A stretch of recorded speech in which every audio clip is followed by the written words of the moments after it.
What's going on, guys? We have some pretty interesting information to talk about with regard to the folding phone world, and I think specifically Samsung has some interesting stuff in this little bit of news. We're going to be looking at some information that came from DisplaySupplyChain.com. It is a press release where they go over a lot of numbers, and I'm going to put a link to this in the description down below, but I'm going to be using my quick notes to get through this a bit more rapidly. Now, as we go through this, some of this stuff might be something I've already talked about, but there is some new information in here, and I've not fully digested all of this either, so I'm bringing it to you guys sort of immediately, and we're going to talk about it in the comments and go forward. But the first thing is, obviously, I've talked about this.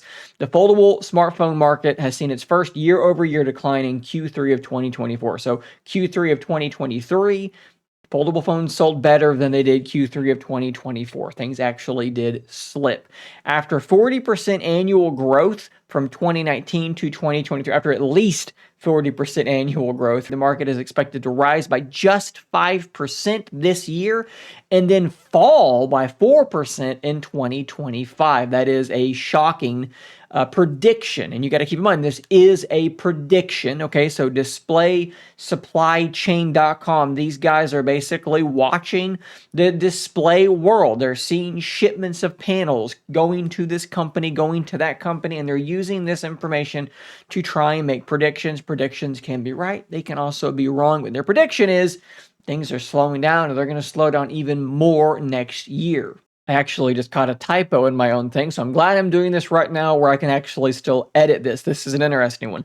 Z Flip 6 panel shipments are expected to be 10% lower than the Z Flip 5s. So the Z Flip is not doing as well, presumably, compared to last year. But they say the Z Fold 6 might actually outship the Z Fold 5 in terms of panels by a narrow margin. They said single digits. And this kind of does fly in the face of what we've been hearing, that the Z Fold 6 is selling worse than the Z Fold 5, but they're saying that panel shipments have actually been higher. So that's a little bit of conflicting information. I'd love to hear like an explanation for that.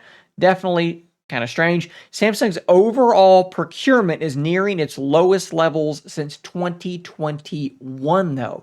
That is also very, very bad news. Huawei's second half of 2024 panel procurement year over year slipped due to later launches and the Mate XT's panels being lower than expected. Now, they just say Mate XT. I don't know if they mean Mate XT Ultimate. Is there just a regular Mate XT? I have to Google it. I'm not super concerned, but basically second half of 24, Huawei was a bit underneath where they were expecting to be. But for the year, they're still up by 90% with a 33% market share in terms of these panel shipments. With Samsung, so Huawei and Samsung combined, they're accounting for 70% of foldable panel procurement. They are absolutely dominating this sector. This is another big one. Samsung is expected to launch a cheaper flip model and a fold model that resembles the Z Fold Special Edition that we just saw launching in China and South Korea. So if these rumors end up being true, what we have here from Samsung is a sort of broader approach where not only do we have a cheaper foldable in this sort of Z Flip 6 FE fan edition device, maybe under $1,000, that's going to try to grow their reach, grabbing people that aren't, looking to spend over $1,000 on a phone, but it would also potentially be going the other way as well, trying to upgrade the Z Fold 7. We're probably going to see a Z Fold 7 special edition as well. So maybe as many as 4 foldables from Samsung next year in the face of sales going down, then maybe doubling down on new models.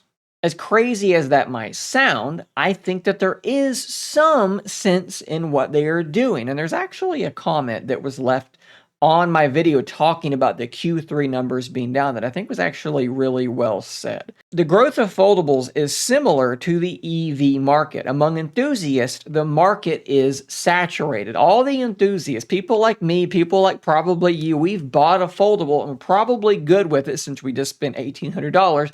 Probably good with it for a few years. So how do you keep growing that segment beyond enthusiasts?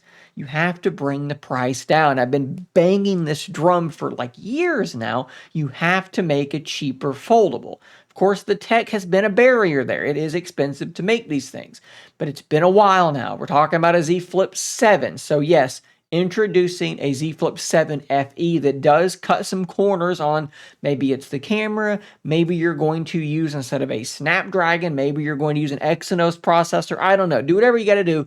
Get that price down and get this device into the hands of non-enthusiasts, because the enthusiast crowd isn't that big. Those of us who are willing to spend $2,000 on one of these phones, it's a small number. You have to get outside that group. But guys, there is even more that is really interesting. Speaking specifically about Samsung, Ross tweeted this. As indicated, both the Z Flip 7 and Z Fold 7 will get larger in 2025.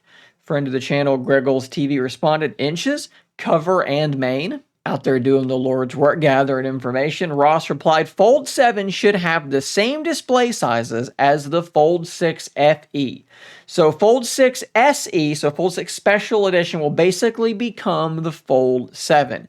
Flip 7 should grow from 6.7 inches to 6.85, and the cover display should be around 4 inches. Let me say that again.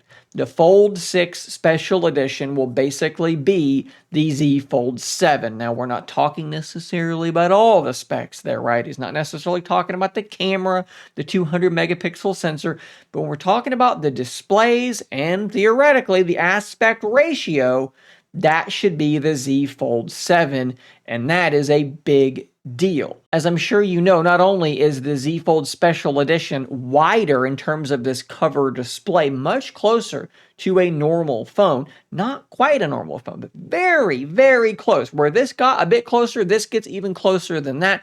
The inner display is larger and wider, kind of in the same realm as something like the Pixel 9 Pro Fold. These are both really, really encouraging things to hear about the Z Fold 7. That is going to help this device sell. My assumption would be that we probably have a fairly similar camera setup. Like, I don't think they're going to take the 200 megapixel sensor from the Special Edition and bring it down to the Z Fold 7, because then what is the Z Fold 7 Special Edition going to be? Like, they're going to just be the same phone at that point. So you have to reserve something for the Special Edition. So I don't really know what that would be if not for the improved camera hardware. Although, who knows? Maybe they absolutely blow it out of the water with the Fold 7. But in theory, again, if these rumors are true, a sub-$1,000 Flip 7, the regular Flip 7, the Z Fold 7 gets bigger, wider cover display. The things that people have been asking for the entire time begins to happen. And then the SE is in some way even more crazy than that. And who knows, maybe that does stay in South Korea and China. We have seen a change in the internal code name, which makes you think maybe it could go global, but we just don't know at this point.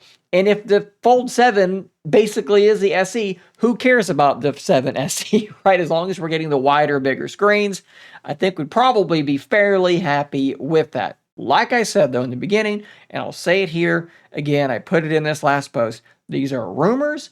These are not official numbers.